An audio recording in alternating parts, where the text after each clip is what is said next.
This photograph is widely recognized, yet its location and historical context remain relatively unknown to many. Captured in Tehran, Iran, during the Tehran Conference in November 1943, the image prominently showcases U.S. President Franklin Roosevelt, UK Prime Minister Winston Churchill, and Soviet Premier Joseph Stalin. Strikingly absent from the frame is the President of Iran, despite Iran being the host nation of the conference. The absence of the Iranian president from the conference has led to debates about whether it constituted a breach of Iran's sovereignty. How could such a situation have occurred? You know that at the time of the conference, Iran was under joint British and Soviet occupation, after the Anglo-Soviet invasion of Iran, a situation that was contentious and did not align with the principles of self-determination and sovereignty. Allow me to provide you with a detailed account of that invasion. The decision to invade Iran was made by the British and Soviet governments. The two governments signed a secret agreement in July 1941, which authorized them to invade Iran if they deemed it necessary to protect their interests. This invasion was motivated by a number of factors, including the need to safeguard Soviet supply lines, secure Iranian oil, and curb German influence. The Anglo-Soviet invasion of Iran began on August 25, 1941, with British forces landing in southern Iran and Soviet forces entering Iran from the north. The invasion was codenamed Operation Countenance.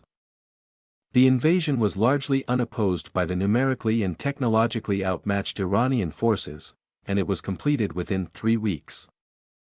Nonetheless, this operation bore a significant toll, with estimates indicating that around 800 Iranian soldiers, sailors, and airmen perished. Additionally, approximately 200 civilians lost their lives in Russian bombing raids in Jilin, and numerous others suffered injuries throughout the invasion. Moreover, a considerable number of Iranian fighters were downed, and numerous ships were either sunk or captured. The losses in air and sea also damaged Iran's morale. The Iranian people were demoralized by the defeat of their armed forces, and they began to question the ability of the government to protect them. The legacy of the invasion continues to be felt today, and it is a reminder of the importance of military preparedness for all nations. On the other side, the British and Indian forces recorded 22 fatalities and 42 wounded during the invasion.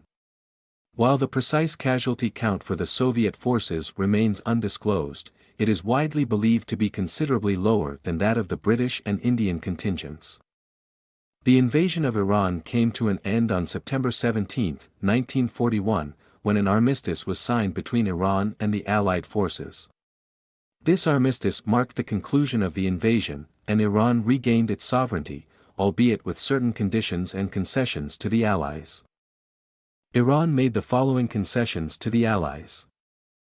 1. Allowing Allied troops in Iran for the war's duration.